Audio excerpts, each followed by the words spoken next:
Hello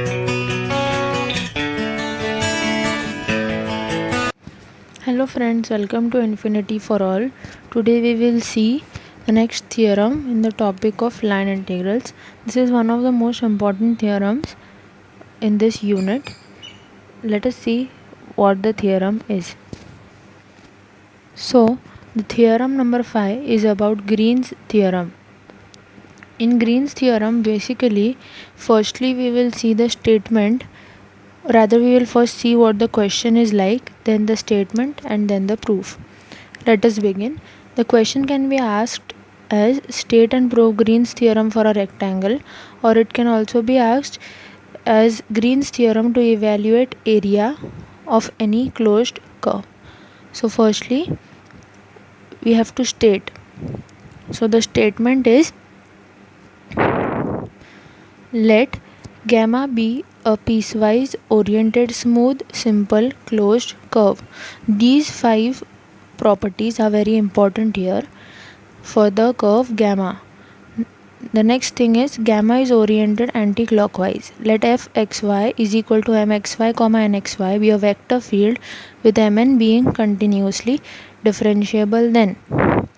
So if m and n are continuously differentiable with the variables x and y, then line integral of m dx plus n dy over the curve gamma will be equal to double integral over the region D or the rectangle D, dabba n upon dabba x minus dabba m upon dabba y dx dy. That is partial derivative of the function n with respect to x of m with respect to y dx dy. So this is the figure or the closed curve D comprising of AB. So the first point is A, B, C and D.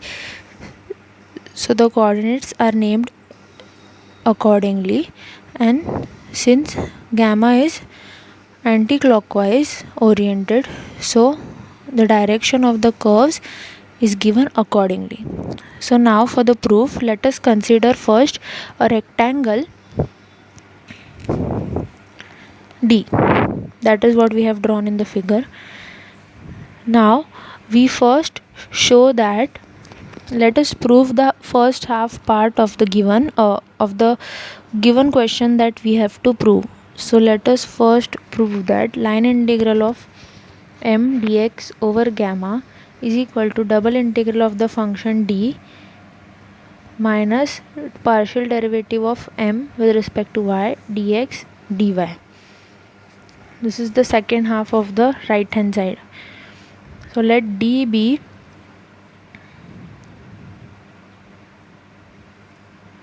a rectangle such that, now let us define the rectangle. So let D be a rectangle such that D is equal to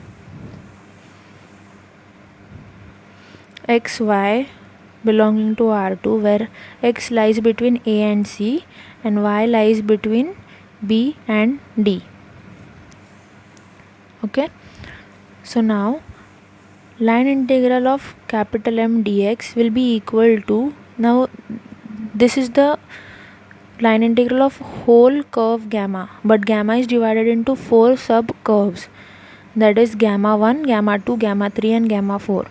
So let us write it down. Gamma line integral of m dx over gamma 1 plus line integral of m dx over gamma 2 plus line integral of m dx over gamma 3 plus line integral of m dx over gamma 4. In short, the whole curve is divided into 4 continuous paths, that is gamma 1, gamma 2, gamma 3 and gamma 4. Let us name this as equation 1. The next step here is evaluating the integrals individually.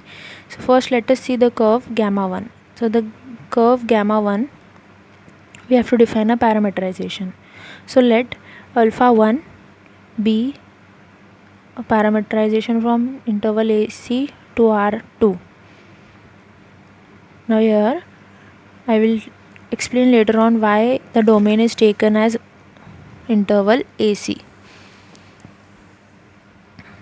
So let alpha 1 AC to R2 be defined by alpha 1 of t is equal to t comma b. Now why is alpha 1 of t taken as t comma b?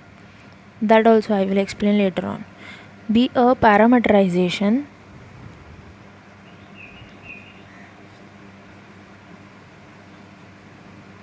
of line segment joining. Now gamma 1 is joining two points, that is joining a comma b and c comma b, that is gamma 1. Let us see in the diagram AB and CB. Now here the common coordinate is B, so the variable coordinates are taken as the domain, and for the function, that is for the parameterization of gamma 1 of t, we have taken the variable coordinate as t and the same coordinate as b. So since b is constant, so b is kept as it is and a and c are changing, so instead of that we have written t. So now alpha 1 of t, the derivative of alpha 1 of t will be, with respect to t, will be 1 comma 0 and the norm of it will be 1. So now mx comma y, that is the function.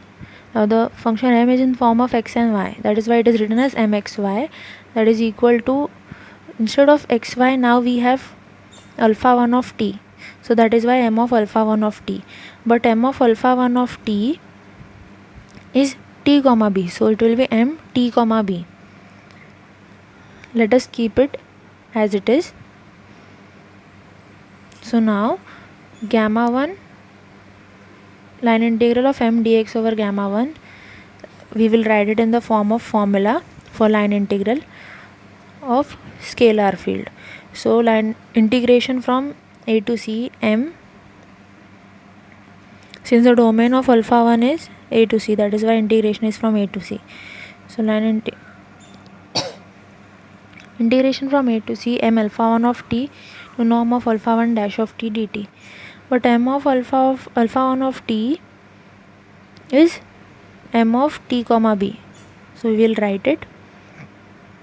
In short, what earlier the function was f, but here the function is m, that is why we have found out the value of f of x, that is what we are replacing, or we have found out the value of f of alpha of t, but here instead of f it is m, so m of alpha of t is written and further values are substituted.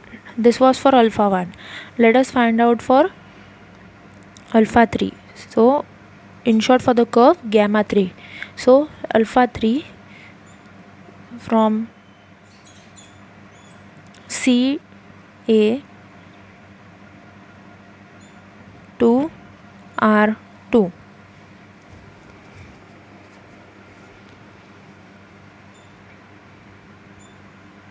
Now let us see, for the curve gamma 3, the direction is from CD to AD, right? That is why the changing coordinate is C and A. So the interval will be, the first coordinate in the interval will be the starting coordinate, changing coordinate, that is D is constant but C and A are different for both the coordinates, that is why the interval will be from C to A and not A to C, since the direction is anti-clockwise. Now let us define alpha 3 of t will be equal to,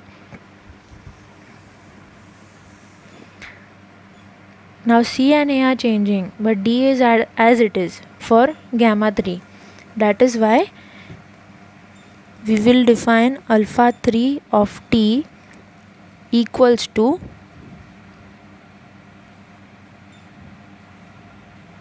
t comma d.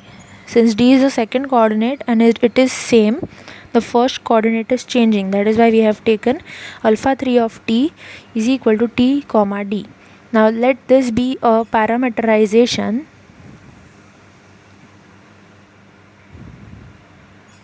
of the line segment.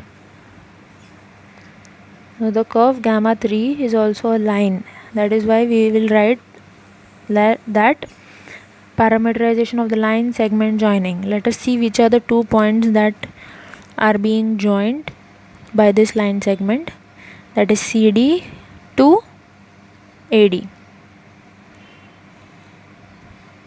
That is the curve gamma 3. Therefore, now alpha 3 dash of t will be equal to 1 comma 0 because d is constant, but it is differentiated with respect to t. So now norm of alpha 3 dash of t will be equal to 1. So now the function mxy will be equal to m of alpha 3 of t, which is equal to m of t comma d. So line integral over gamma 3 m dx is equal to integration from interval is c comma a. So integration from c to a m alpha 3 of t into norm of alpha 3 dash of t dt will be equal to integration c to a m td.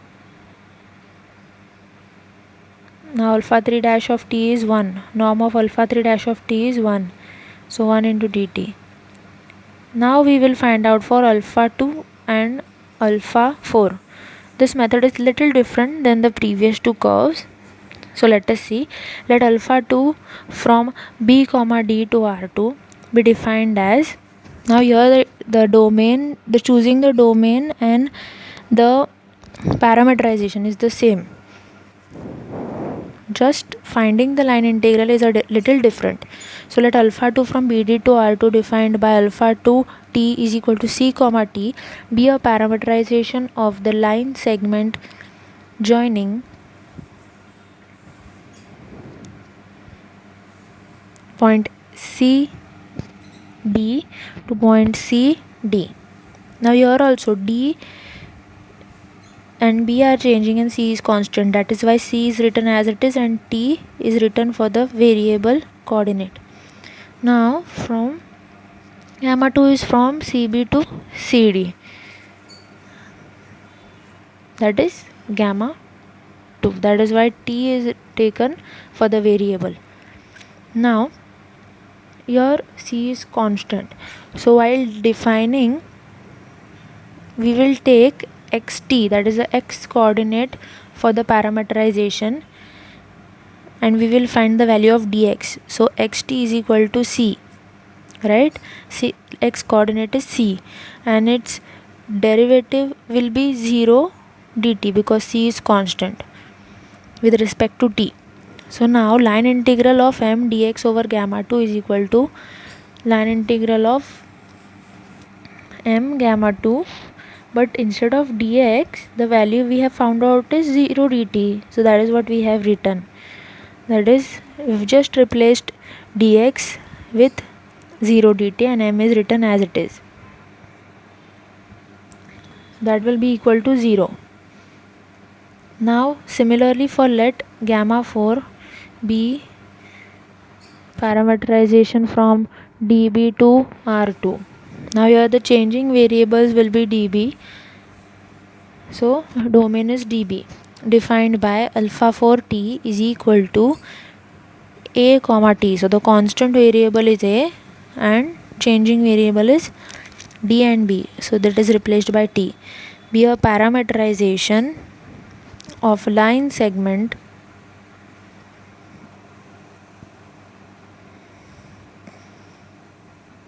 joining a comma d to a comma b. That is the curve gamma 4. Now here also the x coordinate is constant. That is why we will take x of t is equal to a. So dx will be 0 dt. So similarly as we have done for gamma 2, line integral of gamma 4 m dx will be equal to line integral of gamma 4 m will be as it is, but dx is 0 dt, which is equal to 0. Now we will substitute all these values of gamma 1, line integral of gamma 1, gamma 2, gamma 3, gamma 4 respectively in equation 1. So substituting all values in 1. Now what is 1? That is the line integral of whole curve gamma is divided into smaller line integrals from gamma 1 to gamma 4 respectively. So line integral of m dx over gamma is equal to, let us see what is line integral of m dx over gamma 1. The value is integration from a to c, integration from a to c m t comma b and dt plus, what is the line integral for gamma 2? It is 0 plus 0 plus for gamma 3 it is line integral from c to a, integration from c to a mtd and 1 dt, that is mtd dt. Integration of c to a, c to a m t comma d dt, and for gamma 4 it is 0. So removing the 0 terms, integration from a to c m tb dt plus integration from c to a m td dt. Now we can see that the integration of the second term is reverse of the first, the limits. So let us change the limits, and that is why we get the minus sign, that is minus integration a to c m td dt. Now both the integration limits are same. The integration with respect to dt, so both the integrations are with respect to t, that is why we will take the integration common for both. So this term becomes mtb minus mtd dt. So it becomes integration a to c mtb minus mtd.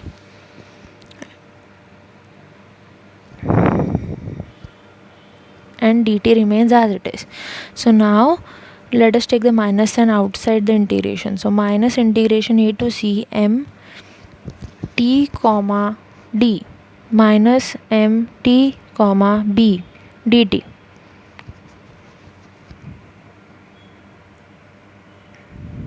Integration a to c. Now if we see the function, then we will understand that it is nothing but upper limit minus lower limit.